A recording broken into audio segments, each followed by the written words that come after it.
Well, let's jump ahead to the Knicks because I think that's a good DeRozan destination. Yeah. You put him with Brunson, who's this old school, just playoff type of guard. And then Rando, who's a little bit of an unusual player too. And then you put DeRozan with them, basically in that 2-guard spot, which they've been floating around on. I just think that would be a really hard team to play.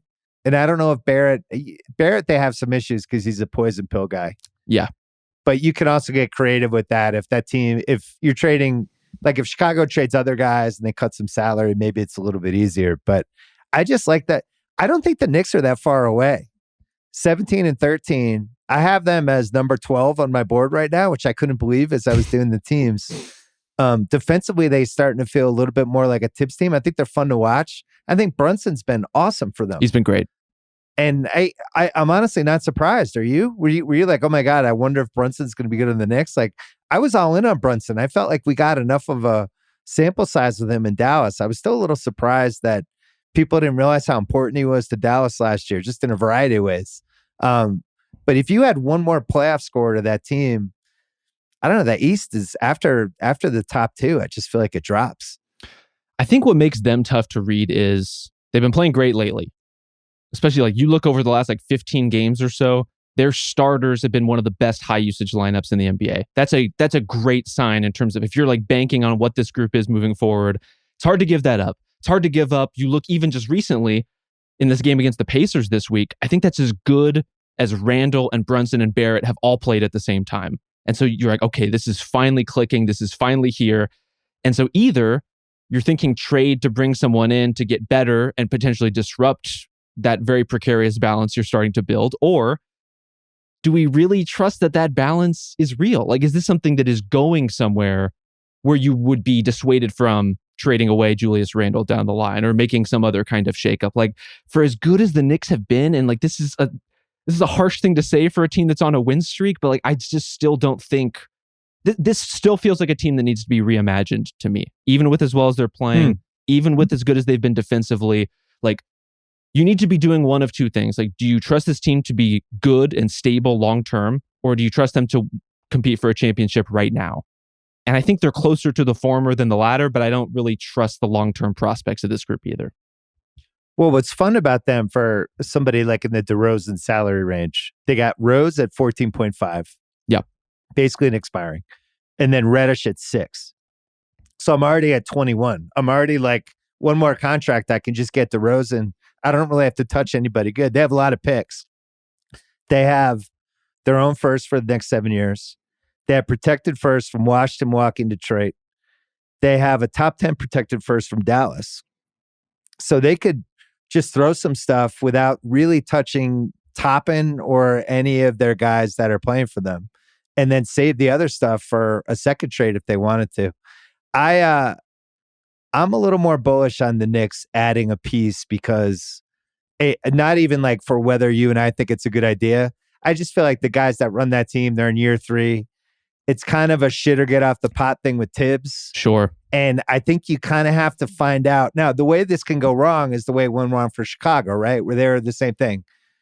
Ooh, we're a little shit off, get her the pot. All right, let's go get Vucevic.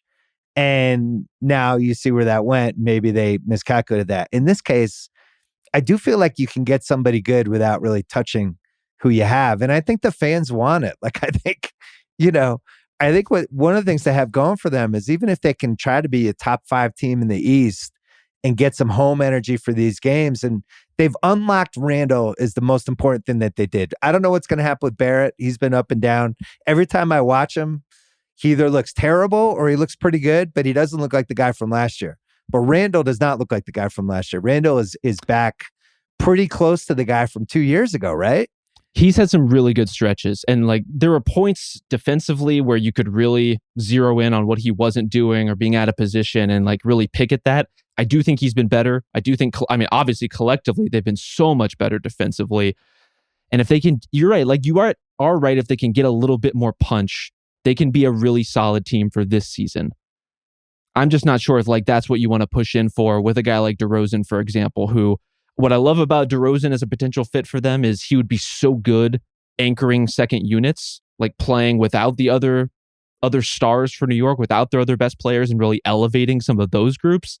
Right. But the idea of, even given everything I said about him being very good in limited space, putting him alongside this starting lineup in the Quentin Grimes spot effectively, like Barrett cannot shoot. Julius Randle is pretty up and down in terms of what he gives you in terms of spacing. So you're really banking very hard on Jalen Brunson basically as being like a good spacer in the situations where you actually want DeRozan driving your offense. And that's okay. It makes me a little nervous though. Can I give you RJ Barrett's destiny in this situation? Please. I'd like to introduce you to the 6-man award. Now go try to win it. Hey, look at Tyler Hero and Jordan Clarkson. You're going to come in. Jordan Poole, 12 minutes a half. Just kind of go nuts for us. The Randall stuff since after Thanksgiving, it's 27 and 10. It's a bunch of 30-point games. Like he's back in the mix. The Davis, I do this every year in the podcast with somebody who hurts their foot. And I think I'm batting 1,000 with this prediction where they're always like, yeah, it's going to be about a month. It's like, okay. Yeah, we'll see. Because with feet, especially, it always seems like it's 6 weeks, 8 weeks, and 10 weeks. For bigs especially. For bigs, nobody's getting rushed back with a weird foot situation. And it doesn't seem like it's a sprained foot. It seems like it's worse. But and he's a guy who, even when he comes back, even if he did come back at the earliest possible timeline, the way Anthony Davis was playing, you need absolute confidence and comfort with your body to move like that, to contest shots like that, to be as aggressive as he was going to the rim. I think it's possible that even when he comes back, we're not going to see that version of AD for a while, that he's going to have to kind of ease back into things. And so what we're talking about in terms of the overall scope of the Lakers season is they need help. They need help in a really bad way, and they don't really have the option to go the other direction. Like they have to be pushing forward. Counter. If he's gone for 6, 8, 9 weeks, yeah, you're 13 and 17 anyway, and your team now, LeBron is the hub of the team, who's in year 20, who has basically been missing 25 to 30 games the last couple years. The moment he gets hurt, your season's over. So why am I giving away my entire future to hold the fort so that I can get Anthony Davis coming off a major injury, semi-major, and then old LeBron? And where am I going anyway? Am I as good as the top 7 teams in the league with that nucleus? I mean, you saw the other night. Now, the Boston game was really interesting for a variety of reasons.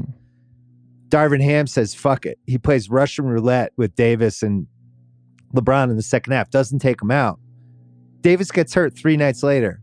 Now you could say, oh, that's a total coincidence. Or you could say they were putting a shitload of miles on Anthony Davis, a guy who has broken down over and over again in a variety of ways.